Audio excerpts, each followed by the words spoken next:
ॐ गङ्गातरङ्गरमणीयजटाकलापं गौरीनिरन्तरविभूषितवामभागं नारायणप्रियमनङ्गमदापहारं वाराणसीपुरपतिं भज विश्वनाथं वाराणसीपुरपतिं भज विश्वनाथम्।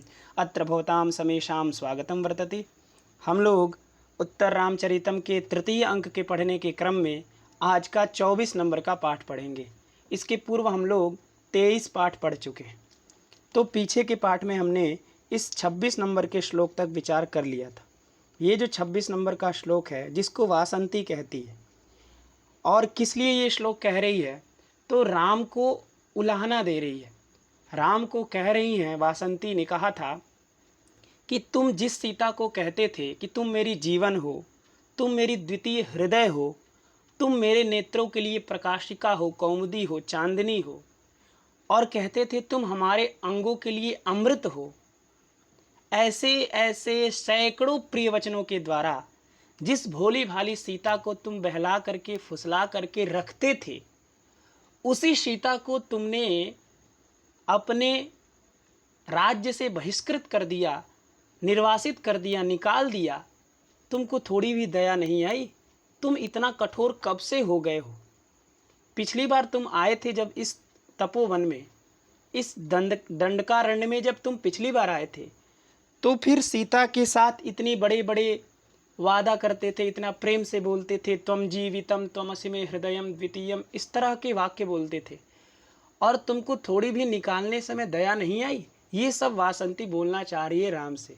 लेकिन चूंकि जब ये श्लोक बोल रही थी वासंती, तो वासंती ने इतना तो कहा कि त्वं जीवितं त्वमसि मे हृदयं द्वितीयं त्वं कौमुदी नयनयोः अमृतं त्वमंगे इत्यादिभिः प्रियशतैः अनुरुध्य मुग्धां तामेव शान्तमथवा किमतः परेण। तो वासंती ने कहा राम से कि राम, तुम अपनी सीता से कहते थे क्या क्या कि तुम मेरी जीवन हो, तुम मेरी द्वितीय हृदय हो, तुम मेरे नेत्रों के लिए कौमुदी हो, तुम हमारे अंगों के लिए अमृत हो, इत्यादि इत्यादि प्रिय शतैः सैकड़ों प्रिय वचनों के द्वारा मुग्धाम अनुरुध्य, भोली भाली सीता को मना करके, और उसको ही जिसको तुम ये कहते थे, जिस सीता को कहते थे, जिस मुग्धाम भोली भाली सीता को कहते थे, ताम एवं मुग्धाम सीताम, उसी सीता को तुमने। फिर आगे वासंती ने कुछ नहीं बोला। आगे वासंती ने कहा शांतम, अथवा मैं शांत हो जाती हूँ, इससे अधिक मैं नहीं बोल सकती। अब बोलने से भी कोई फायदा नहीं है, इसलिए कह रही अथवा किमतः परेण। अतः परेण माने, अतः माने अस्मात्, इससे ज्यादे। अब परेण माने होता है ज्यादे, तो अतः परेण माने इससे ज्यादे। किम, क्या फायदा, बोलने से क्या फायदा, मैं इससे आगे नहीं बोलूँगी। ठीक है ना। यहाँ तक तो हमने पीछे के पाठ में विचार किया था। और इसके बाद वासंती इति मुह्यति लिखा है, देखिए इति मुह्यति। इति माने ये बोलने के बाद, त्वम जीवितम त्वमसि मे हृदयम द्वितीयम, ये श्लोक कहने के बाद वासंती मुह्यति, मुह्यति माने मूर्छति, मूर्छित हो जाती है। मुह वैचित्य धातु है और उससे लट लकार है, तो मुह्यति है कि नहीं। तो मुह्यति माने मूर्छति। कौन? वासंती मुह्यति। ठीक है ना। इसके बाद देखिए, इसके बाद तमसा ने कहा, चूँकि बगल में सीता और तमसा भी हैं, और सीता और तमसा तो देख ही रही हैं राम और वासंती को, तो तमसा ने कहा सीता से, अथवा अपने में तमसा ने कहा, अपने में बोला, क्या बोला देखिए, तमसा ने कहा स्थाने वाक्य निवृत्ति ही मोहश्च। स्थाने, स्थाने का मतलब है उचित स्थाने, उचित स्थान में। स्थाने माने उचित स्थाने, तो उचित स्थान में, उचित जगह पर वाक्य निवृत्ति ही और मोहश्च, जो वाक्य की निवृत्ति है, वाक्यस्य निवृत्ति ही इति वाक्य निवृत्ति, निवृत्ति माने समाप्ति, तो वाक्य की जो समाप्ति है, वाक्य की जो निवृत्ति है, और च लिखा है, च माने और, मोह, और जो मोह है, अर्थात मोह माने मूर्छा, तो जो वाक्य की निवृत्ति है और जो मूर्छा है, वो दोनों स्थाने माने उचित समय में आ गया। अच्छा हुआ कि वासंती मूर्छित हो गई, क्योंकि यदि मूर्छित नहीं होती तो वाक्य निवृत्ति नहीं होती। वाक्य निवृत्ति का मतलब वाक्य समाप्ति। तो जो वासंती बोल रही थी कि त्वम जीवितम त्वमसि मे हृदयम द्वितीयम, अथवा उसके पहले वासंती ने कहा था कि कथम परम दारुणः खलु असि, तुम कैसे इतने दारुण और कठोर हो सकते हो, तुम जिसको कहते थे कि तुम मेरी जीवन हो, तुम मेरी कौमुदी हो, मेरी तुम अमृत हो, इस तरह का हजारों हजारों सैकड़ों सैकड़ों प्रिय वचन जिसको कहते थे, उसको ही तुमने छोड़ दिया, तुम किस प्रकार के आदमी हो, तुम कितने कठोर हो। तो अभी इतना वासंती ने कहा, और भी आगे बोल सकती थी वासंती बहुत, जो कि राम को अच्छा नहीं लगता, राम के लिए अति प्रिय नहीं होता। इसलिए तमसा ने कहा कि अच्छा हुआ, स्थाने स्थाने माने उचित स्थाने, उचित स्थान में वाक्य की निवृत्ति, माने जो वाक्य बोल रही थी वासंती, बार बार बहुत कठोर वाक्य बोल रही थी, तो ये जो कठोर वाक्य की जो निवृत्ति है, समाप्ति है, और उसके बाद जो मोह आ गया, ये दोनों स्थाने माने उचित स्थान पर आया, उचित समय पर आया। अच्छा हुआ कि वासंती बेहोश हो गई, अच्छा हुआ वासंती को मूर्छा आ गई, नहीं तो पता नहीं क्या क्या अभद्र बातें बोल जाती। ठीक है ना। तो तमसा का लाइन समझ में आ गया आपको। इसके बाद राम ने कहा, चूंकि उधर वासंती गिर पड़ी है, मतलब बेहोश हो गई है, मुहियती आपने ऊपर पड़ा, इसलिए अब राम क्या करेंगे, उठाएंगे। इसलिए राम कह रहे हैं, देखिए सखी, सखी माने कौन, सखी वासंती, सखी वासंती समाश्वसी समाश्वसी, हे सखी वासंती अच्छे से सांस लो, अच्छे से सांस लो, आश्वस्त हो, आश्वस्त हो, होश में आओ, होश में आओ। इस तरह से राम ने कहा वासंती से। इसके बाद वासंती देखिए, वासंती समाश्वस्य, समाश्वस्य माने होश में आकर के, सम उपसर्ग पूर्वक, आंग उपसर्ग पूर्वक, श्वस प्राणने धातु है और उससे अक्त्वा है, उसको ल्यप है, तो समाश्वस्य माने होश में आकर के, अच्छे से सांस लेकर के। वासंती ने कहा होश में आ गई। अब होश में आने के बाद क्या कह रही है, देखिए कह रही है कि तत् किमिदम कार्यम अनुष्ठितम देवेना, फिर से प्रश्न कर रही है, बेहोश हो गई, उसके बाद फिर उठ करके तुरंत प्रश्न कर रही है कि देवेना, देवेन माने रामेण, आपके द्वारा, देवेन माने रामेण, तो हे रामेण देवेन, राम देव के द्वारा, देव के द्वारा, तत् किम इदम अकार्यम अनुष्ठितम। ठीक है, इसमें अलग अलग पद देखिए कौन कौन है। पहला है तत्, फिर है किम, फिर है इदम, फिर है अकार्यम, अकार्यम, फिर अनुष्ठितम। तो देवेन किम अनुष्ठितम, अनुष्ठितम माने कृतम, तो देवेन किम अनुष्ठितम माने देव के द्वारा क्या किया गया, देव ने क्या किया।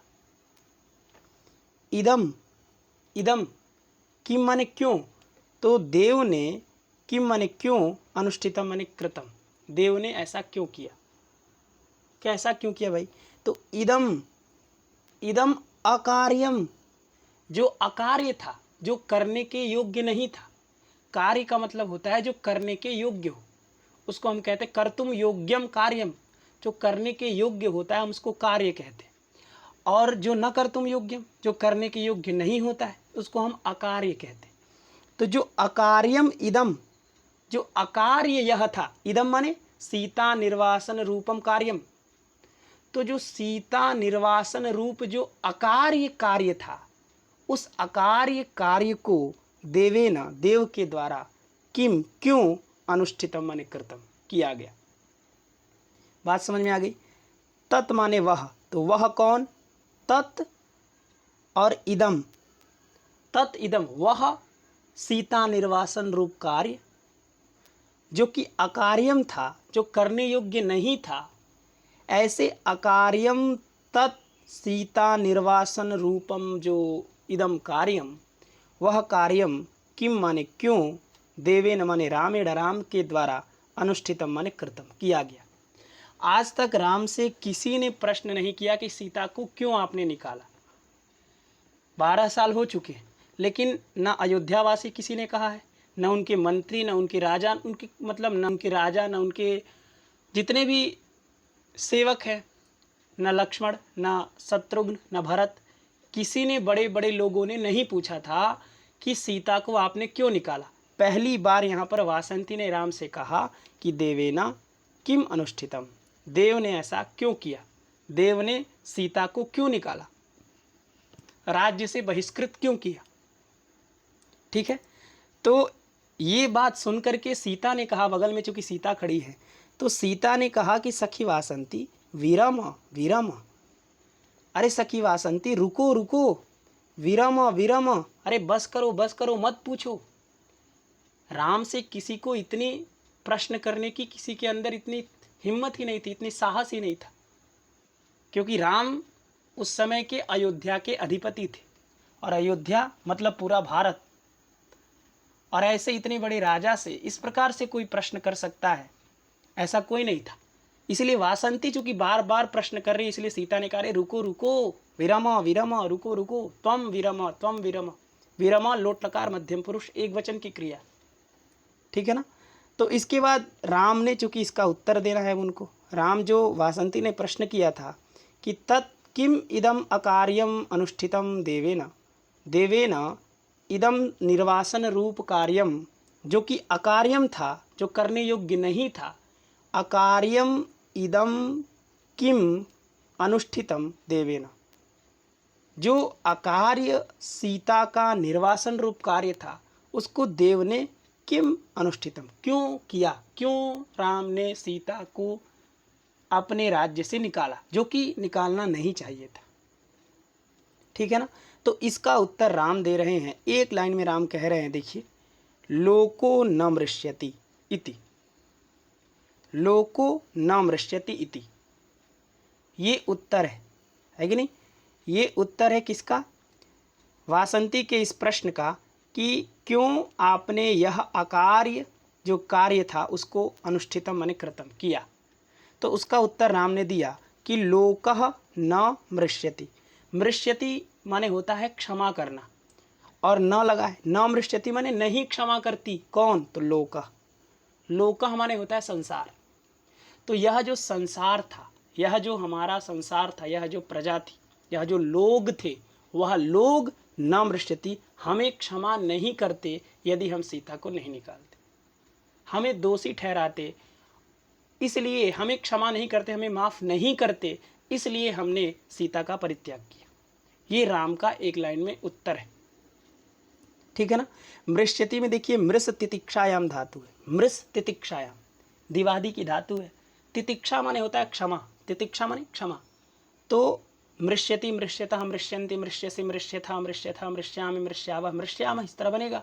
तो मृष्यति जो कि एक वचन है, क्यों, क्योंकि लोकः एक वचन है, तो लोकः न मृष्यति मतलब लोक क्षमा नहीं करता, हमें लोक माफ नहीं करता, हमें लोग माफ नहीं करते, हमें एक आदर्श राजा के रूप में नहीं देखते लोग, है कि नहीं। इसलिए हमने सीता का निर्वासन रूप कार्य किया। फिर इसके बाद वासंती ने प्रश्न फिर से किया और कहा वासंती ने कि कस्य हेतु, क्या कारण था कि लोग क्षमा नहीं करते। कस्य, कस्य हेतु हो, कस्य हेतु माने किस हेतु के कारण, हेतु माने कारण, तो कस्य हेतु माने किस कारण से, किस कारण से लोग आपको क्षमा नहीं करते। अरे आपने गलती ही क्या किया था जिसमें क्षमा की जरूरत पड़ी, क्या कारण था कि लोग आपको क्षमा नहीं करते, कारण बताइए, कारण एक तो बताइए जिससे आपने अपराध किया था और लोग क्षमा नहीं करते, इस प्रकार की परिस्थिति आती, कोई अपराध तो होगा। कस्य हेतु, किस कारण से लोग आपको क्षमा नहीं करते, है कि नहीं। तो कस्य हेतु में देखिए, कस्य में जो षष्ठी आई है ये एक कारक में सूत्र है, षष्ठी हेतु प्रयोगे। वो कहता है हेतु शब्द से प्रयोगे हेतु द्योत्ये षष्ठी स्यात्। हेतु शब्द का यदि प्रयोग रहता है, हेतु शब्द का यदि प्रयोग रहता है और हेतु द्योत्य होता है, हेतु माने कारण, तो कारण यदि द्योत्य हो और हेतु शब्द का प्रयोग हो, साक्षात शब्दोच्चरित हो हेतु शब्द, तो हेतुवाचक जो शब्द होते हैं उससे षष्ठी आता है। तो जैसे यहाँ पर देखिए, ये किम शब्द से, ये जो कस्य बना है ना, ये किम शब्द का बना है, तो किम शब्द से हेतु द्योतित हो रहा है, क्योंकि यहाँ कारण है कि किस कारण से, ऐसा हम प्रश्न करना चाह रहे हैं। तो यहाँ हेतु द्योतित है, हेतु द्योतित होने के कारण यहाँ पर हेतु में तो तृतीया होती है, हेतु सूत्र से, हेत्वर्थे तृतीया स्यात् सूत्र है। लेकिन हेतु में तृतीया होती है, ये बात सत्य है, लेकिन हेतु में तृतीया तब होती है जब हेतु शब्द का उच्चारण नहीं होता है। जैसे हमने कहा अन्नेन वसति, रामः अन्नेन वसति। राम जो है वह अन्न के कारण निवास कर रहे हैं। किसी गृह, कोई अधिकरण ले लेते हैं, रामः गृहे अन्नेन वसति। राम जो है घर में अन्न के कारण निवास कर रहे हैं, है कि नहीं। तो अन्न क्या है? कारण है। अन्न कारण है, अन्न हेतु है, इसलिए हेतु में हेतु सूत्र से तृतीया है। लेकिन उस पूरे वाक्य में हेतु शब्द का प्रयोग नहीं है। प्रयोग माने उच्चारण, तो उसका हेतु शब्द का उच्चारण नहीं है, इसलिए वहाँ पर तृतीया हुई है। यदि हम आगे हेतु शब्द जोड़ देते, जैसे हमने कहा रामः गृहे अन्नेन वसति, अब हम कहेंगे रामः गृहे अन्नस्य हेतुः वसति, तब वहाँ अन्नस्य में षष्ठी हो जाएगी और हेतु शब्द से भी षष्ठी आ जाएगी। तो अन्नस्य हेतुः वसति ऐसा प्रयोग करें।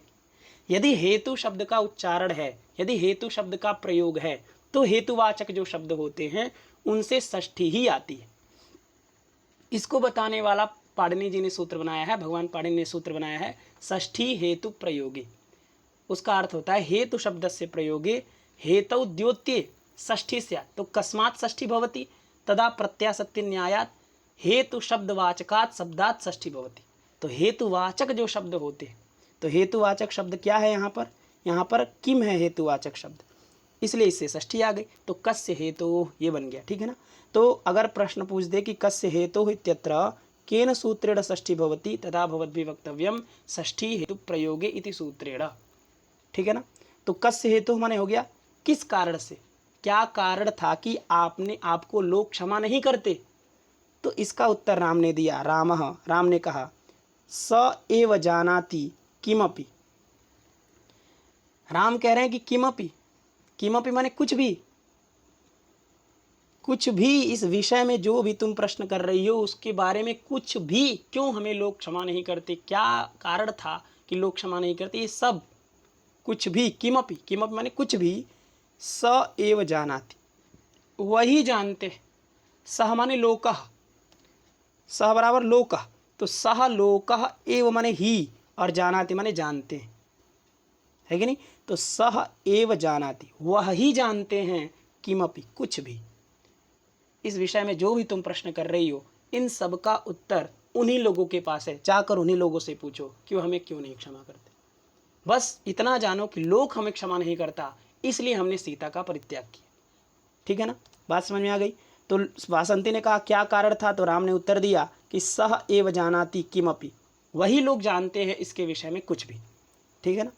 फिर तमसा ने, तमसा कही चूंकि बगल में है ना तमसा, तो बगल में खड़ी जो तमसा है, ठीक है ना, तो बगल में खड़ी तमसा ने कहा कि चिरात उपालंभ, चिरात उपालंभ, चिरात माने होता है बहुत काल, तो बहुत काल के बाद, चिरात माने हो गया बहुत काल के बाद, उपालंभ, उपालंभ माने होता है उलाहना, उलाहना, उलाहना माने आरोपित करना, मतलब किसी को दोषी ठहराना। तो चिरात माने बहुत काल के बाद, उपालंभ माने उलाहना किया गया है, दोषी ठहराया गया है। किसको? तो संसार को। क्योंकि राम ने किसको दोषी ठहराया? राम सीता के परित्याग में दोषी किसको मान रहे? लोक को मान रहे, क्योंकि लोक हमें क्षमा नहीं करता। हमने अपने मन से सीता का परित्याग नहीं किया, लोक के कारण हम सीता का परित्याग किए, तो लोक को राम दोषी ठहरा रहे ना। इसीलिए तमसा ने कहा कि चिरात बहुत काल के बाद उपालंभा, उलाहना की गई है, किसकी? लोक की, है कि नहीं। बहुत काल के बाद लोक की उलाहना की गई है, किसके द्वारा? राम के द्वारा। राम ने आज तक लोक की उलाहना नहीं की थी, इस संसार को गलत नहीं कहा था, लेकिन आज पहली बार चिरात बहुत काल के बाद उपालंभा उलाहना की गई है, इस संसार की उलाहना की गई है राम के द्वारा, वो भी किसके लिए? सीता के लिए। ये भी एक प्यार, ये भी एक प्रेम है कि नहीं। तो चिरात माने, तमसा ने कहा, बगल में खड़ी है तमसा ने कहा कि चिरात माने बहुत काल के बाद, उपालंभा माने उलाहना, संसार को यह उलाहना दी गई है कि लोग, संसार के कारण सीता का परित्याग हुआ, नहीं तो राम ने संसार को कभी भी दोषी नहीं ठहराया, राम ने इस लोक को कभी भी दोषी नहीं ठहराया।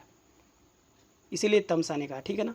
इसके बाद वासंती फिर बोल रही है। अब तमसा की बात से तो इन लोगों का कुछ लेना देना है नहीं, तमसा अपने में सुनती है और अपने में ही उत्तर देती है कि नहीं। तो इसके बाद फिर वासंती ने कहा, क्योंकि वासंती ने यहाँ पूछा था ना, कस्य हेतु, क्या कारण है कि आपको लोग क्षमा नहीं करते। तो राम ने कहा कि स एव जानाति किमपि, वही लोग जानते हैं इसके विषय में कुछ भी, आप उन्हीं से जाकर पूछिए।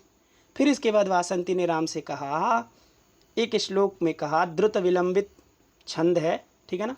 देखिए यहाँ लिखा है द्रुत विलंबित छंद, तो द्रुत विलंबितमाह नभौ भरौ, द्रुत विलंबितमाह नभौ भरौ, ये उसका लक्षण होता है। तो आइए इस श्लोक को देखते हैं। वासंती ने कहा अयि कठोर यशः किल ते प्रियं किमयशो ननु घोरमतः परं किमभवत् विपिने हरिणीदृशः कथयनाथ कथं बत मन्यसे अयि कठोर यशः किल ते प्रियं किमयशो ननु घोरमतः परं किमभवत् विपिने हरिणीदृशः कथयनाथ कथं बत मन्यसे कथयनाथ कथं बत मन्यसे। तो वासंती ने राम से कहा कि अयि कठोर, अरे कठोर, अरे निष्ठुर, अरे दया रहित, अरे परुष, अरे मतलब जिसके हृदय में दया ही नहीं है, जो बड़ा कठोर है, जो बड़ा निष्ठुर है, ऐसे राम के लिए क्या संबोधन की कि अयि कठोर, अरे कठोर, अरे जिसके दिल में दया ही नहीं है, जिसके दिल में करुणा ही नहीं है, ऐसे कठोर, अयि कठोर। इससे आप वासंती के क्रोध का अनुमान लगा सकते। वासंती क्रोधित है, सीता का परित्याग किए हैं राम, इसलिए राम के ऊपर वासंती क्रोधित है, इसलिए कह रही है अयि कठोर, अरे कठोर, यशः किल ते प्रियम, ते माने तव, ते माने तव, तो तव माने हो गया रामस्य, ते यहाँ पर षष्ठी एकवचन का है, तो ते माने रामस्य, तो राम को, ते माने तव रामस्य, यशः प्रियम, और किल माने निश्चित रूप से, है कि नहीं। तो ते माने तुमको, निश्चित रूप से, यश प्रियम, यश प्रिय है, तुमको निश्चित रूप से यश बहुत प्रिय है। हम सब जानते हैं तुमको यश माने कीर्ति, यश माने क्या होता है, कीर्ति, कीर्ति माने प्रतिष्ठा, मान सम्मान, तो तुमको यश मान सम्मान कीर्ति प्रतिष्ठा ये प्रिय है, निश्चित रूप से तुमको प्रिय है, ठीक है ना। लेकिन तुमको यश बहुत प्रिय है और इसलिए ना तुम सीता का परित्याग किए, ताकि हमें लोक से अपयश ना मिले, लोग हमको क्षमा नहीं करेंगे, इसका मतलब हमारा यश बिगड़ जाएगा, हमारी कीर्ति अकीर्ति में बदल जाएगी, हमारी प्रतिष्ठा सब चली जाएगी। तो यही सोच के ना तुमने सीता का परित्याग किया और तुमने सोचा हम सीता का परित्याग कर दिए तो हम बहुत बड़े मतलब बहुत बड़े राजा हैं, बहुत बड़े अच्छे राजा हैं, जो कि प्रजा के सुख के लिए अपने स्त्री का भी परित्याग कर दिए। इस प्रकार के यश प्राप्ति के लिए तुमने सीता का परित्याग किया है ना, लेकिन तुमने बहुत गलत किया। किमयशो ननु घोरमतः परम, किम अयशः ननु घोरम अतः परम, अतः परम, अतः परम माने होता है इससे अधिक, अतः परम माने इससे अधिक, इससे अधिक अयशः, अयशः माने अकीर्तिकर, इससे अधिक अयश, अयश माने अकीर्ति, किम क्या हो सकता है, इससे अधिक, अतः परम परम माने होता है अधिकम, और अतः माने अस्मात्। तो अस्मात् परम, परम माने अधिकम, तो अस्मात् परम अयशः किम, इससे अधिक अयश क्या हो सकता है कि तुमने एक गर्भवती स्त्री को, वो भी प्रसव काल के समय, जंगल में अकेले छोड़ दिया। भला इससे बड़ा अपयश क्या हो सकता है, इससे बड़ा अयश अकीर्तिकर क्या हो सकता है। तुमको तो यश बड़ा अप्रिय था, लेकिन इससे बड़ा अयश क्या हो सकता है। बात समझ में आ गई। और अतः परम ही नहीं, घोरम भी लिखा है।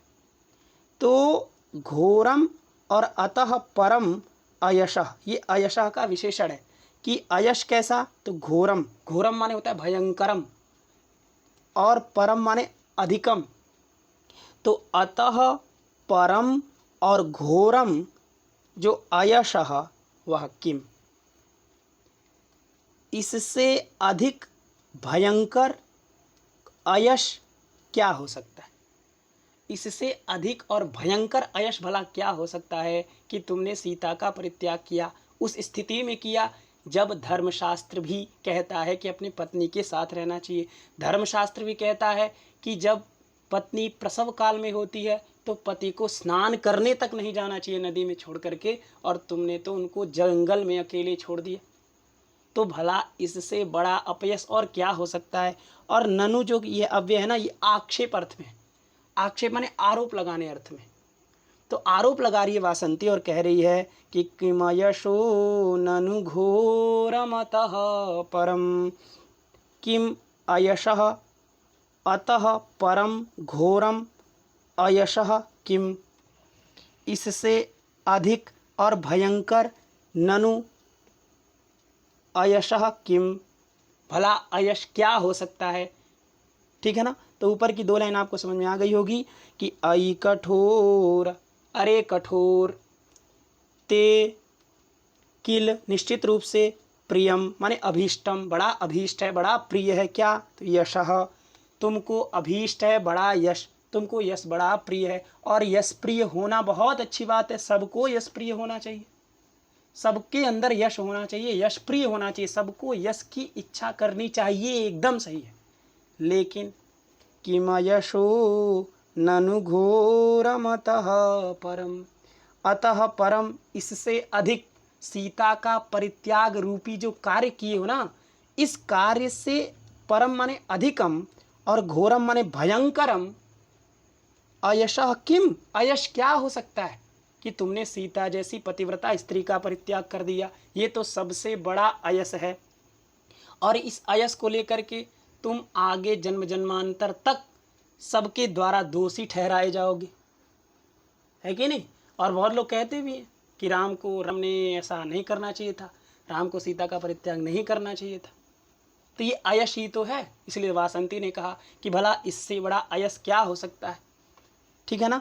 फिर इसके बाद ये तो ऊपर की 2 लाइन में वासंती ने राम को कहा कि तुमको बड़ा यश प्रिय है, लेकिन भला इससे बड़ा अयश और क्या हो सकता है कि तुमने सीता का अकेले जंगल में उनको छोड़ दिया, और वो भी उस समय छोड़ा जब वो प्रसव काल में थी। ठीक है ना। इसके बाद वासंती ने प्रश्न कर रही है कि किम अभवत् विपिने हरिणीदृशः, हरिणीदृशः, हरिणीदृशा माने हरिण्याः दृशौ इव दृशौ यस्याः सा हरिणीदृक् तस्याः हरिणीदृशः, इस तरह से बहुव्रीहि समास कर लीजिए। तो हरिण्याः, हरिणी माने होता है हरिणी, हरिणी माने हिरण की पत्नी को कहते हैं हरिणी, हिरण को कहते हैं हरिण और उसकी पत्नी को हरिणी। तो जो हरिणी है अर्थात मृगी है, उसके दृश्य, दृश्य माने नेत्र, तो हरिणी के दृश्य की तरह माने नेत्र की तरह नेत्र है जिसका, ऐसी जो सीता। तो हरिणी दृश्य कौन है, सीता। हरिणी के नेत्रों की तरह नेत्र हैं जिसके, उसको हम कहते हैं हरिणी दृश्य, और उसका षष्ठी एकवचन का रूप है हरिणी दृशः। तो हरिणी दृशः माने हो गया सीतायाः, हरिणी दृशः बराबर सीतायाः। तो हरिणी दृशः जो सीता, हरिणी की तरह जिनके नेत्र थे, ऐसी जो सीता हैं, ऐसी सीता का, क्योंकि षष्ठी है ना तो संबंध का के की होगा। तो हरिणी दृशः माने सीता का, सीता का विपिने, विपिने माने अरण्य, जंगल में, विपिन माने जंगल होता है, तो विपिने माने अरण्य, जंगल में, किम अभवत, क्या हुआ, जंगल में क्या हुआ। जब तुमने सीता को अयोध्या से निर्वासित कर दिया तो सीता जंगल में गई, फिर जंगल में सीता के साथ क्या हुआ, यह प्रश्न कर रही है वासंती। ठीक है ना, बात समझ में आ गई। वासंती को भी तो नहीं पता है कि सीता का क्या हुआ, वासंती के पास भी तो सीता नहीं आई, इसीलिए किम अभवत विपिने हरिणीदृशः, जो हरिणीदृश थी, जिनका नेत्र हरिणी की तरह था, ऐसी जो सीता, ऐसी सीता का विपिने माने जंगल में, किम अभवत, क्या हुआ। अभवत ये लंगलकार की क्रिया है, लंगलकार कहाँ होता है, भूत अर्थ में होता है, तो अभवत माने हुआ और किम माने क्या, तो किम अभवत, क्या हुआ। विपिने माने जंगल में, हरिणी दृशा माने सीता का। ठीक है ना, कथयनाथ कथम बतमन्यसे, कह रही है वासंती कि कथयनाथ, हे नाथ, नाथ संबोधन, संबोधन में भी रहस्य होता है, यहाँ नाथ लिखा है, नाथ का मतलब होता है जो सबका पालन करता है, उसको हम नाथ कहते हैं कि नहीं, जो सबका पालन करे उसको नाथ, जो दीनों का पालन करे उसको दीनानाथ, है कि नहीं। तो इसी तरह नाथ माने स्वामी, जो सबका पालन करता है। तो वासंती ने कहा, हे नाथ, हे सबका पालन करने वाले नाथ, एक अबला, एक मतलब एक अबला, एक अकेली नारी को तुमने जंगल में छोड़ दिया, सबका तो पालन करते फिरते हो, और एक अबला स्त्री का तुम पालन नहीं कर सके, है कि नहीं। इसलिए कथय, कथय माने कहो, कथय माने कहो, लोट लकार मध्यम पुरुष एक वचन, तो कथय माने कहो, इसका करता है त्वम, तो त्वम कथय, तुम कहो। ठीक है ना, तो कथय नाथ, हे नाथ, कथय कहो, कथम कैसे, बत, बत माने होता है, बत ये भी खेद अर्थ में अव्यय है कि नहीं। कुछ अव्यय होते हैं जिनको हम खेद अर्थ में प्रकट करने के लिए कर देते हैं, ठीक है ना। तो वासंती भी खेद प्रकट कर रही है ना कि कथयनाथ कथम बतमन्यसे, तो बत इस अव्यय का भी अर्थ खेद है कि नहीं, दुख है, तो दुख प्रकट किया जा रहा है और कहा जा रहा है कि कथयनाथ, हे नाथ कहो, कथम मन्य से, क्या मानते हैं। कथम माने होता है क्या, और मन्य से माने मानते हैं, आप क्या मानते हैं सीता का क्या हुआ होगा जंगल में, है कि नहीं। कथयनाथ, हे नाथ, हे सबका पालन करने वाले नाथ, कथय कहिए, कथम मन्य से, क्या मानते हैं आप इस विषय में कि किम अभवत विपिने हरिणी दृशः, जिनका हरिणी की तरह नेत्र था, ऐसी सीता का विपिने माने जंगल में, किम अभवत क्या हुआ होगा, कथम मन्य से, आप क्या मानते हैं, आप इस विषय में क्या मानते हैं, सीता का जंगल में क्या हुआ होगा। ठीक है ना, आपको ये श्लोक समझ में आ गई। ऊपर की 2 लाइन में वासंती ने कहा था कि अई कठोर, अरे कठोर, यशः किलते प्रियम, तुमको यश बड़ा प्रिय है, तुमको यश बड़ा प्रिय है, निश्चित रूप से तुमको यश बड़ा प्रिय है, लेकिन अतः परम, इससे अधिक, और घोरम माने भयंकरम, अयशः माने अयश, किम माने क्या हो सकता है, ननु ये आक्षेप अर्थ में अव्यय है, आक्षेप आरोप लगाया जा रहा है कि इससे बड़ा क्या हो सकता है अयश, कि तुमने सीता का परित्याग कर दिया, तुम ही आरोपी हो, तुम ही अपने यश को अयश में बदलने वाले व्यक्ति हो, है कि नहीं।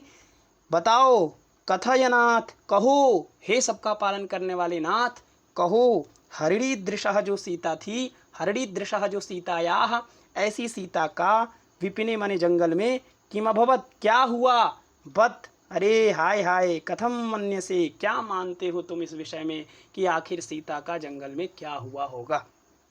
ठीक है ना, बात समझ में आ गई। देखिए यशः, ये चूंकि नपुंसक लिंग का शब्द है, यशः, यशसी, यशांसी, इस तरह रूप चलता है, यशः, यशसी, यशांसी, यशः, यशसी, यशांसी, यशसा, यशोभ्याम, यशोभी, इस तरह से यशसा, यशोभ्याम, यशोभ्या करके।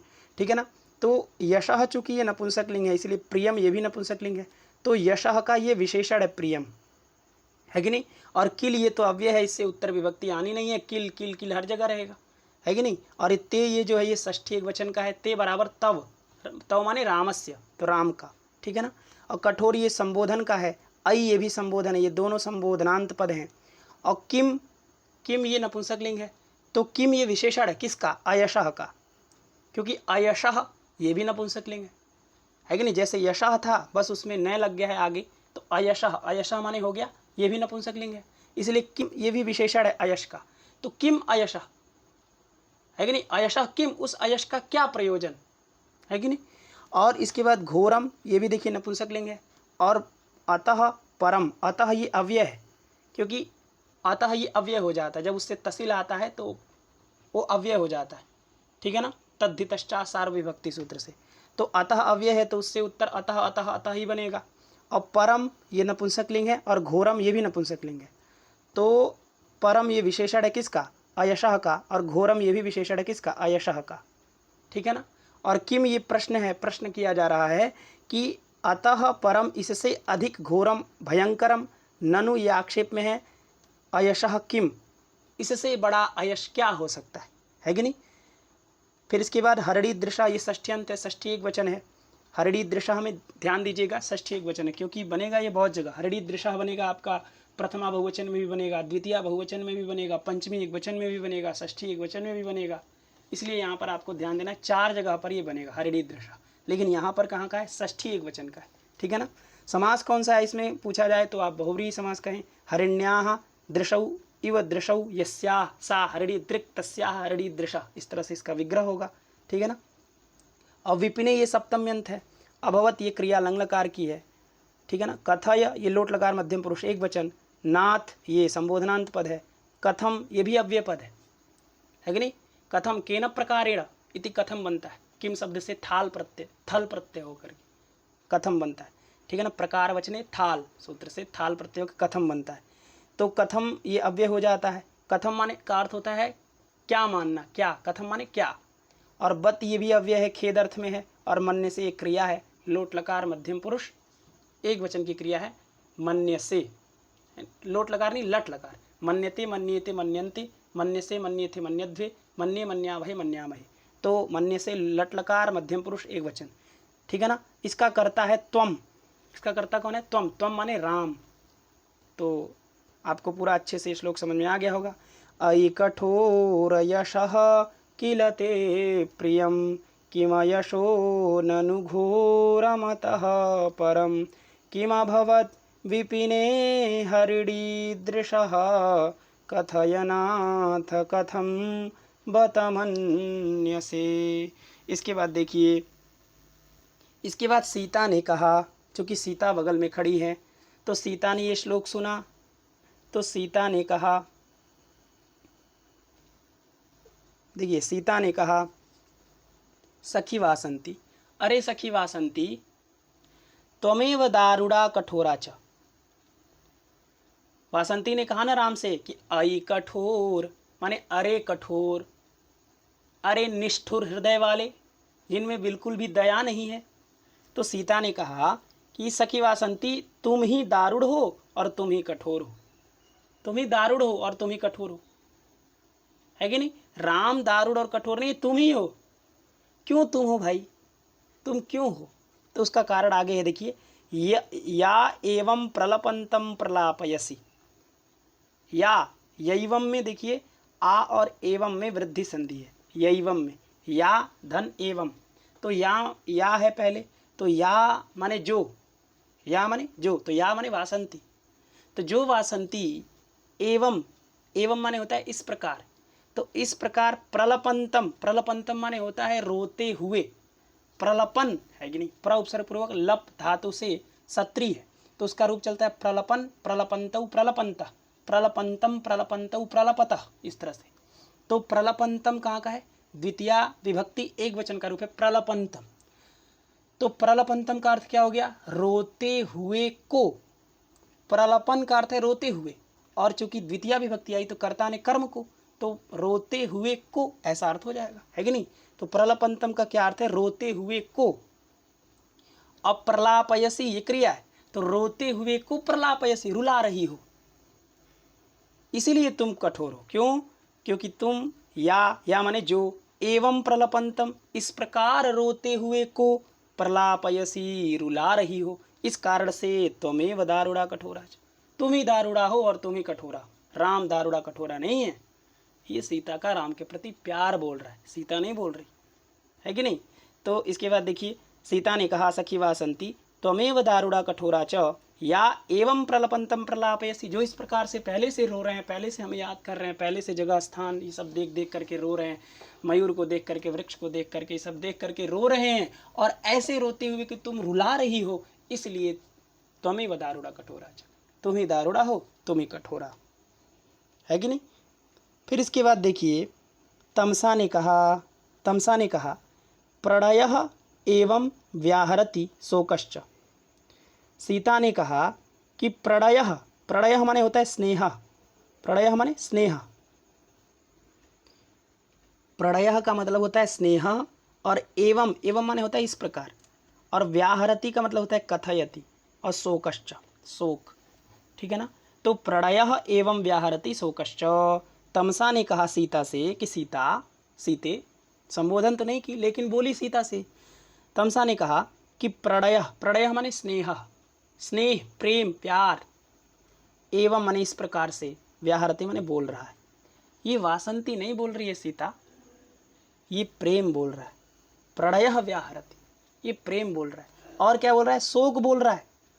तुमको छोड़ दिए हैं राम, तो वासंती को इतना शोक है, इतना दुख है कि भला राम ने सीता को क्यों छोड़ा, इसके लिए दुख है।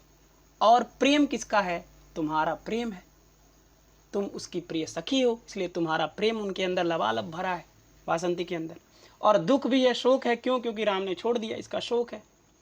इसलिए ये वासंती नहीं बोल रही, प्रणयः एवं व्याहरति, प्रणय इस प्रकार से बोल रहा है, और शोक और प्रणय ये दोनों एवं व्याहरति इस प्रकार बोल रहे हैं। ये वासंती नहीं बोल रही, इसलिए वासंती को मत कहो कि त्वमेव दारुड़ा कठोरा च। ये वासंती थोड़ी बोल रही, ये तो प्रणय बोल रहा है, ये तो प्रेम बोल रहा है, और शोक बोल रहा है। ठीक है ना, बात समझ में आ गई। इसके बाद राम ने कहा सखी किसके लिए? वासंती के लिए।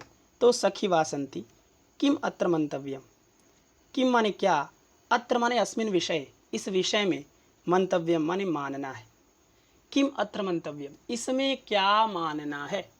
तुमने पूछा ना कि कथयनाथ कथम बतमन्यसे, कथयनाथ, हे नाथ कहो, कथम बतमन्यसे, बत माने खेद, दुख में कह रही है। तो कथम मन्यसे, क्या मानते हैं आप इस विषय में क्या मानते, किस विषय में? कि किम अभवत् विपिने हरिणीदृशः, जो हरिणीदृशः, हरिणी की तरह जिनके नेत्र थे, ऐसी जो सीता है, उन सीता का, विपिने माने जंगल में, किम अभवत् क्या हुआ होगा, इस विषय में आप क्या मानते हैं। तो उसी का उत्तर देते हुए राम कह रहे हैं कि सखी वासंती किम अत्र मंतव्यम, इस विषय में मानना क्या है। सीता के परित्याग हमने कर दिया, तो सीता का जंगल में क्या हुआ होगा, इसमें मानना क्या है। जंगली लोगों ने जंगली कुत्तों ने खा लिया होगा, जंगली जानवरों ने खा लिया होगा, जंगल में जितने पशु पक्षी रहते हैं सभी ने मिलकर खा लिया होगा, सीता का देहावसान हो गया होगा, इसमें मानना क्या। इसी बात को इस श्लोक में राम कहते हैं। ठीक है ना। तो आइए इस श्लोक को देखते हैं। वसंत तिलका नाम का छंद है। देखिए यहाँ लिखा है वसंत तिलका, तो वसंत तिलका नाम का इसमें छंद है। तो राम ने कहा त्रस्तैकः चतुरंग विलोल दृष्टेः तस्याः परिस्फुरितगर्भभरालसायाः ज्योत्स्नामयीव मृदुबालमृडालकल्पा क्रव्याद्भिरङ्गलतिका नियतं विलुप्ता। त्रस्तैकः चतुरंग विलोल दृष्टेः तस्याः परिस्फुरितगर्भभरालसायाः ज्योत्स्नामयीव मृदुबालमृडालकल्पा क्रव्याद्भिरङ्गलतिका नियतं विलुप्ता। ठीक है ना। तो राम ने कहा कि सखी वासंती किमत्र मंतव्यम, इस विषय में मानना क्या है। इस विषय में मानना क्या है, क्या हुआ होगा जंगल में, तुमने यही ना प्रश्न किया। तो इस विषय में क्या मानना है। क्रव्याद्भिः अंगलतिका नियतम विलुप्ता। इसमें क्या मानना है, यही हुआ होगा। इसमें राम ने बताया कि क्या हुआ होगा सीता के साथ। तो राम ने कहा क्रव्याद्भिः, क्रव्याद्भिः है कि नहीं, क्रव्याद्भिः कहाँ बनेगा, तृतीया बहुवचन में। तो क्रव्यात ये शब्द है, क्रव्यात, और क्रव्यात का बनेगा क्रव्याद्भिः। तो क्रव्यम अदंती इति क्रव्यादाः है कि नहीं। जो क्रव्य, क्रव्य माने होता है कच्चा मांस, क्रव्य का मतलब होता है कच्चा मांस। और आगे लिखा है अद, देखिए क्रव्य और अद दीर्घ होके क्रव्याद लिख दिया। तो अद धातु है वो, अदभक्षणे धातु, भक्षण माने खाना। तो क्रव्य, क्रव्यम अदंती अर्थात जो कच्चे मांस को खाते हैं, ऐसे जो जानवर, ऐसे जानवरों के द्वारा, क्रव्याद भी, क्रव्यात का अर्थ है कच्चे मांस को खाने वाला, और भिस का अर्थ है द्वारा, क्योंकि तृतीया है ना वो। तो कर्ता ने कर्म को कर्ण से के द्वारा, दोनों अर्थ कर सकते हैं, से भी कर सकते हैं, के द्वारा भी कर सकते हैं। तो क्रव्यात माने कच्चे मांस खाने वाले जो जानवर हैं, ऐसे जानवरों के द्वारा, ऐसे जानवरों के द्वारा अंगलतिका नियतम विलुप्ता। नियतम माने निश्चित रूप से, विलुप्ता माने विलुप्त कर दी गई होगी। किसके द्वारा, क्रव्याद भी, जो कच्चा मांस खाने वाले जंगल में रहने वाले जो जानवर हैं, ऐसे जानवरों के द्वारा निश्चित रूप से, नियतम निश्चित रूपेण, निश्चित रूप से, मैं ऐसा नहीं संशय में नहीं कह रहा हूं, नियतम निश्चित रूप से विलुप्ता, विलुप्त हो गई होगी, खत्म हो गई होगी। कौन, तो अंगलतिका। कौन विलुप्त हो गई होगी, तो अंगलतिका। क्रव्याद भी में र उधर विसर्ग में जाएगा, अ बचेगा, तो अंगलतिका। अंगलतिका का मतलब अंगलतिका इव इति अंगलतिका, समास है यहाँ पर, है कि नहीं। जैसे आप कहते हैं ना पुरुष व्याघ्र इव इति पुरुष व्याघ्र, उसी तरह अंग है कि नहीं, अंग लतिका इव इति अंगलतिका। उपमितम व्याघ्रादि भी सामान्य प्रयोग, सूत्र से समास हो जाएगा। तो अंग लतिका की तरह है। लतिका माने लता, लता का तात्पर्य क्या है, लता। तो जो लता की तरह अंग है, उपमा दिया गया ना, उपमा है यहाँ पर। तो लतिका की तरह जो अंग हैं, ऐसे अंग नियतम विलुप्ता, निश्चित रूप से विलुप्त हो गए होंगे। ठीक है ना, मतलब अंग विलुप्त हो गए होंगे। और वो किसका अंग, किसका अंग, तो तस्याह, तस्याह माने सीताया।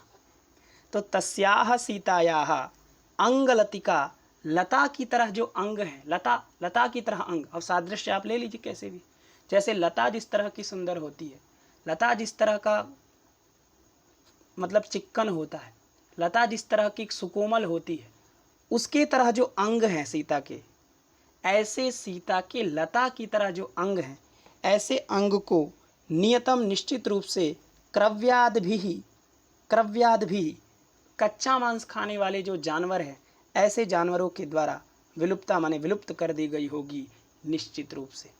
इसमें क्या मानना है, किमत्र मंतव्यम।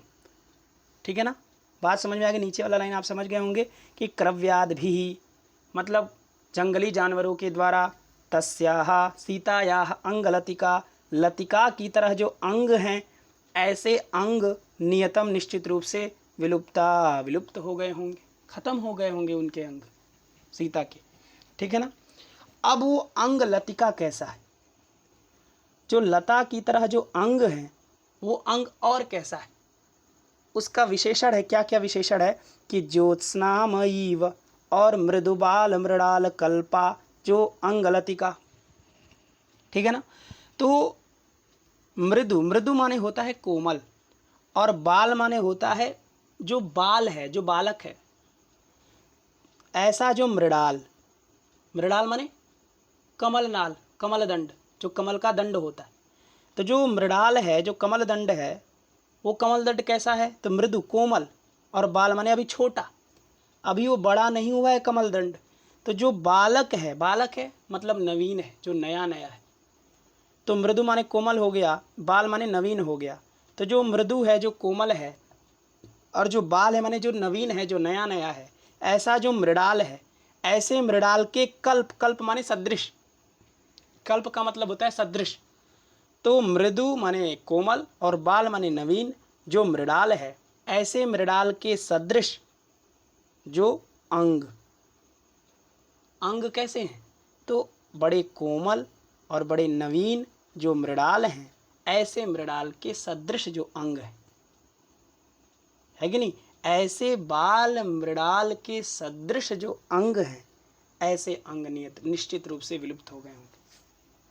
अब जो मृणाल होता है, जो कमल का नाल होता है, कमल का दंड होता है, वो कितना अच्छा होता है, मतलब पतला होता है कि नहीं? फिसलदार होता है, सुंदर। अब जो भी आप सादृश्य ले सकते हैं, यहाँ पर भवभूति ने बस इतना लिखा कि मृदु बाल मृणाल कल्पा जो अंगलतिका, कोमल नवीन जो मृणाल है, जो कमल दंड है, उसके कल्प माने सदृश जो अंग हैं, ऐसे अंग निश्चित रूप से क्रव्याद भी विलुप्ता। ठीक है ना? बात समझ में आ गई? नीचे की लाइन आप समझ गए होंगे, उसका विशेषण भी समझ गए। ठीक है ना? तो और एक और विशेषण है अंगलतिका का कि ज्योत्स्नामयी इव। ठीक है ना? इसमें जो इव है ये उत्प्रेक्षावाचक है, उत्प्रेक्षा का है कि नहीं? इसका मतलब ये संभावना की जाएगी यहाँ पे, तभी तो उत्प्रेक्षा है। तो संभावना क्या की जा रही है कि ज्योत्स्नामयी जो अंगलतिका, जो ज्योत्स्नामय है, ज्योत्स्ना वाली है, जिसमें ज्योत्स्ना है, ज्योत्स्ना माने चंद्रिका, जिसमें चंद्रिका है, जिसमें चांदनी है, जो चांदनी की तरह है, ऐसा जो अंग। क्या उपमा है? ज्योत्स्ना की तरह है, जैसे चंद्रमा की चांदनी होती है कि नहीं? उसी तरह जो ज्योत्स्नामय था, जो ज्योत्स्नामयी थी, जो ज्योत्स्ना, ज्योत्स्ना माने हो गया चंद्रिका, चांदनी, और जो ज्योत्स्नामयी थी माने चांदनी वाली थी, जिसमें चंद्रिका थी, जो चंद्रिका की तरह थी, जिसमें चांदनी थी। चांदनी सफ़ेद सफ़ेद होती है और शीतलता प्रदान करती है, खुशी प्रदान करती है, आह्लाद जनकत्व देती है, लावण्यत्व होता है उसके अंदर। और ये सभी गुण उस अंग में थे। वो अंग को लोग देखते थे तो उनके अंदर आह्लाद उत्पन्न होता था, खुशी उत्पन्न होता था। वो अंग चंद्रिका की तरह अत्यंत सफ़ेद सफ़ेद थे, चंद्रिका की तरह बड़े सुंदर दिखते थे। ऐसे जो ज्योत्स्नामयी जो अंगलतिका, चांदनी वाली जो अंगलतिका है कि नहीं? चांदनी वाली जो अंगलतिका थी, जो लता की तरह अंग थे, ऐसे अंग को निश्चित रूप से क्रव्याद भी विलुप्ता। ठीक है ना? और ये इव उत्प्रेक्षा में क्यों? क्योंकि चांदनी वाली ऐसा अंग हो ही नहीं सकता।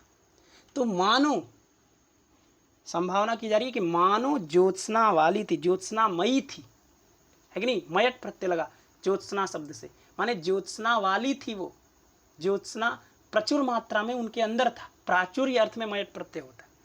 तो ज्योत्स्ना की प्रचुरता है जिस अंग में, ज्योत्स्ना माने चांदनी और मयट का अर्थ है प्राचुर्य, प्राचुर्य माने अधिकता। तो ज्योत्स्ना की प्रचुरता माने अधिकता है जिस अंग में, जो अंग चांदनी वाली है, चांदनी की तरह है, ऐसा जो अंग है, ऐसे अंग को निश्चित रूप से क्रव्याद भी विलुप्ता। ठीक है ना? बात समझ में आ गई? नीचे की 2 लाइन आप समझ गए होंगे कि क्रव्याद भी माने जंगल में रहने वाले, कच्चा मांस खाने वाले जो जानवर हैं, ऐसे जानवरों के द्वारा अंगलतिका, लतिका की तरह जो अंग है, ऐसे अंग निश्चित रूप से विलुप्त कर दिए गए होंगे, नष्ट कर दिए गए होंगे, खत्म कर दिए गए होंगे, खा लिए गए होंगे। और वो अंग लतिका माने लता की तरह जो अंग है, वो अंग कैसा है? तो मृदु बाल मृणाल कल्पा है अंगलतिका और ज्योत्स्नामयी है अंगलतिका। मृदु माने कोमल, बाल माने नवीन, जो मृणाल है, ऐसे मृणाल के कल्प माने सदृश जो अंग, और ज्योत्स्नामयी जो अंग, मानो ज्योत्स्नामयी है, अर्थात मानो चंद्रिकामयी है, मानो चांदनीमयी है, मानो ज्योत्स्ना की अधिकता भरी पड़ी है, जिसमें चांदनी ही चांदनी है, जो चांदनी के जैसे है, ऐसा जो अंग है, ऐसे अंग को निश्चित रूप से क्रव्याद भी माने जंगली पशुओं के द्वारा विलुप्त। ठीक है ना? और वो अंग किसका है? तो तस्याह, उस सीता का अंग है। और वो सीता कैसी है? बस एक विशेषण है इस सीता का, सीता के 2 विशेषण हैं और इस 2 विशेषण से ये श्लोक पूरा संपन्न हो जाता है कि नहीं? तो सीता कैसी हैं? तो त्रस्तैकहाय चतुरंग विलोल दृष्टेः और परिस्फुरित गर्भभरालसायाः जो तस्याः। उस सीता कैसी हैं? तो सीता के लिए कहा जा रहा है कि त्रस्त, त्रस्तः माने होता है भीता, त्रस्तः माने डरा हुआ, त्रसी उद्वेगे धातु है, उद्वेग माने डरना, तो और उससे अक्तव प्रत्यय, तो त्रस्तः माने भीता है कि नहीं, जो डरा हुआ है, ऐसा जो एक हायना, एक हायना है कि नहीं, त्रस्तः जो एक हायना है कि नहीं।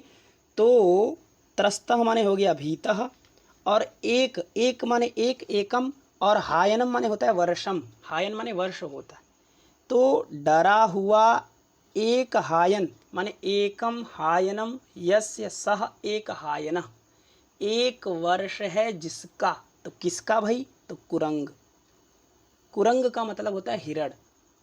तो एक वर्ष का जो कुरंग है, जो हिरण है, एक वर्ष के हिरण की जो दृष्टि होती है ना, वो जितनी विलोल होती है, जितनी चंचल होती है, जितनी इधर उधर देखती है, और कैसा कैसा कुरंग? तो एक वर्ष का कुरंग, और कैसा कुरंग? तो त्रस्तः, डरा हुआ कुरंग। जो कुरंग डरा हुआ हो और एक वर्ष का हो बेचारा, तो उसकी दृष्टि माने नेत्र जिस तरह की विलोल होती है, चंचल होती है, इधर उधर इधर उधर इधर उधर देखती रहती है कि कोई पीछे से आक्रमण कर दे, कोई बगल से आक्रमण कर दे, वो भी अकेले, वो भी एक वर्ष की, एक वर्ष की, जो एक वर्ष का जो कुरंग होता है वो जिस तरह से डरा होता है, उसी तरह से डरी हुई जो सीता है, ऐसी सीता के अंग को निश्चित रूप से क्रव्याद भी विलुप्ता। एक वर्ष की हिरण से, एक वर्ष की हिरण की दृष्टि से सीता की तुलना की गई, सीता की दृष्टि की तुलना की गई कि सीता का दृष्टि कैसा होगा। तो सीता का दृष्टि उसी तरह होगा जिस तरह से डरा हुआ जो एक हायन माने एक वर्ष का जो कुरंग है, वह कुरंग जिस तरह से उसकी दृष्टि विलोल होती है, चंचल होती है, इधर उधर देखती रहती है, उसी तरह सीता की भी, चूँकि सीता भी, सीता की खुद की दृष्टि नहीं होगी। ये कहने का तात्पर्य क्या है? देखिए, एक हायन क्यों विशेषण दिया कुरंग में? ऐसा भी कह सकते थे कि त्रस्त और कुरंग कह देते कि त्रस्त माने कुरंग, डरा हुआ जो कुरंग है उसकी दृष्टि की तरह, लेकिन इन्होंने कहा एक हायन, एक वर्ष माने एक वर्ष का कुरंग जब डरता है तो जिस तरह से उसकी दृष्टि चंचल हो जाती है, उसी तरह की चंचल दृष्टि है सीता की। क्यों? क्योंकि सीता को अपने जान की परवाह नहीं है, सीता को अपने जान की बिल्कुल परवाह नहीं, लेकिन उनके गर्भ में जो बच्चे हैं, उनके गर्भ में जो बालक हैं, उन बालक की चिंता है सीता को। इसलिए सीता अपनी दृष्टि से नहीं देख रही है, सीता इस दृष्टि से नहीं देख रही है कि हम पर कोई आक्रमण कर दे, सीता इस दृष्टि से देख रही हैं कि कहीं हमारे जो हमारे गर्भ में पल रहे जो बच्चे हैं उन पर कोई आक्रमण न कर दे। इसलिए वो एक वर्ष के बच्चे की दृष्टि से देख रही हैं, क्योंकि एक वर्ष हो चुका है, मतलब लगभग 9 महीना हुआ, मतलब एक वर्ष हुआ, तो एक वर्ष हो चुका है, तो उस एक वर्ष हो गए हैं जिन बच्चे के, ऐसे बच्चों की दृष्टि से सीता देख रही हैं कि कहीं कहीं कोई इधर से आकर बच्चे पर आक्रमण न कर दे। ये लिखने का तात्पर्य है भवभूति, ये उसका हार्द है कि नहीं। तो त्रस्तः एकम हायनम यस्य असौ कुरंगः है कि नहीं, और ऐसे कुरंगस्य विलोला दृष्टि इव दृष्टि यस्या, जैसे डरा हुआ, त्रस्तः माने हो गया भीतः, और एक हायना माने हो गया एक वर्ष का जो कुरंग है, ऐसे कुरंग की दृष्टि जितना विलोल होती है, विलोला माने अति चंचला, जो अत्यंत चंचल होती है उसकी दृष्टि, चंचल मात्र नहीं होती, अति चंचल होती, बहुत ज़्यादा इधर उधर देखते। एक वर्ष वाले जो कुरंग होते हैं वो ज़्यादा देखते, इसलिए सीता ज़्यादा देख रही होंगी। क्यों? क्योंकि उनको उनके गर्भ में 1 साल के बच्चे हैं, इसलिए अधिक देख रही होंगी इधर उधर, इसलिए विलोल माने अति चंचला जो दृष्टि है, और ऐसी दृष्टि की तरह जिसकी दृष्टि है, ऐसी जो सीता है, ऐसी सीता का नियतम निश्चित रूप से क्रव्याद भी जंगली जानवरों के द्वारा अंग लतिका जो लता की तरह अंग, ऐसे अंग को विलुप्त कर दिया गया होगा।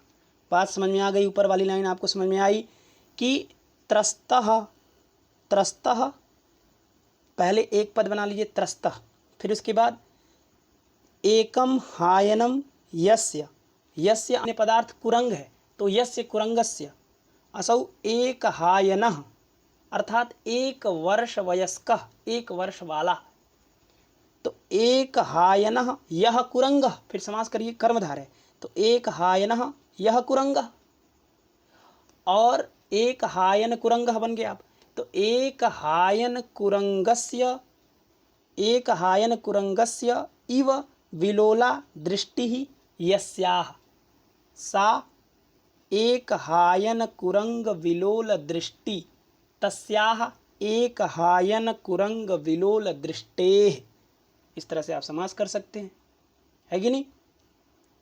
तो जो डरा हुआ है और जो 1 वर्ष वाला जो कुरंग है, ऐसे कुरंग की जो दृष्टि है वो जितना चंचल होती है उतना ही चंचल दृष्टि है जिसकी ऐसी जो तस्याह, ये पूरा षष्ठी एक वचन का पद है तो ये पूरा विशेषण है तस्याह का, ठीक है ना? ऐसी जो तस्याह सीतायाह, ऐसी सीता के अंग को निश्चित रूप से जानवरों ने खा लिया होगा। और सीता कैसी हैं? और सीता कैसी हैं? तो परिस्फुरित गर्भ भराल सायाह, कौन? तस्याह, ठीक है ना?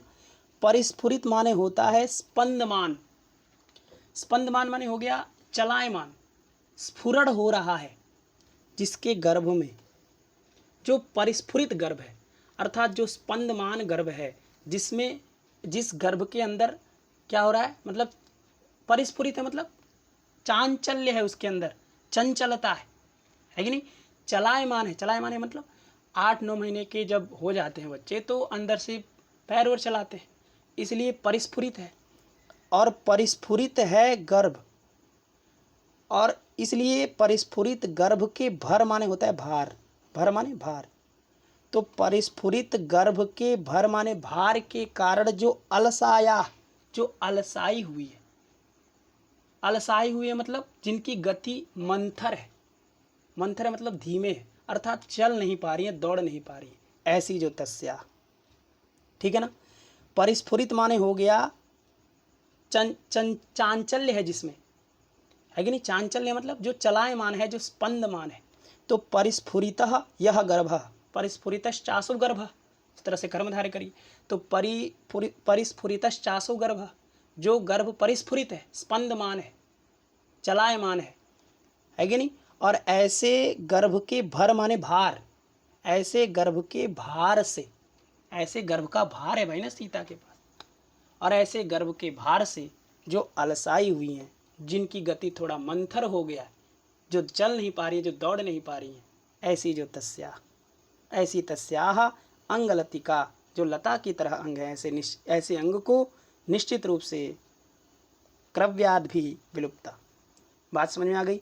एक बार पूरा अच्छे से देख लीजिए कि तस्याह अंगलतिका क्रव्याद भी नियतम विलुप्ता, उस सीता के जो लता की तरह अंग हैं, ऐसे अंग को क्रव्याद भी जंगली जानवरों के द्वारा नियतम निश्चित रूप से विलुप्ता माने विलुप्ता, नष्टाकृता, नष्ट कर दिया गया होगा, ठीक है ना? और वो अंग लतिका कैसा है, वो अंग कैसा है? तो मृदु बाल मृडाल कल्पा, जो अंग लतिका, मृदु माने कोमल, बाल माने नवीन, और मृडाल माने जो मृडाल दंड होते हैं, ऐसे मृडाल के कल्प माने सदृश जो अंग हैं, ऐसे अंग नियतम विलुप्ता, निश्चित रूप से विलुप्त कर दिए गए होंगे।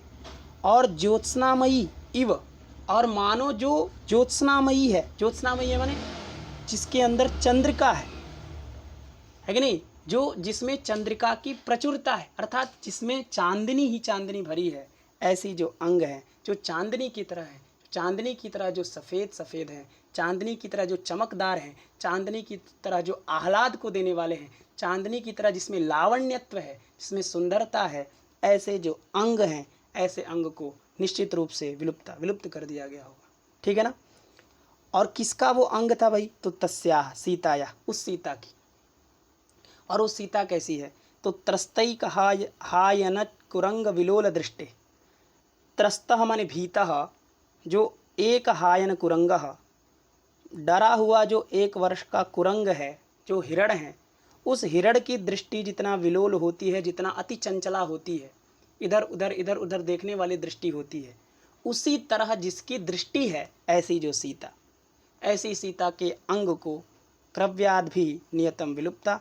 और परिस्फुरित गर्भ भरालसाया, परिस्फुरितश्चासौ गर्भः इति परिस्फुरित गर्भः, और परिस्फुरित गर्भस्य भरेण अलसायाः जो सीताया, अर्थात जिनका गर्भ जो है वो परिस्फुरित है, माने स्पंदमान है, चलायमान है, चंचल है, जो चल रहा है।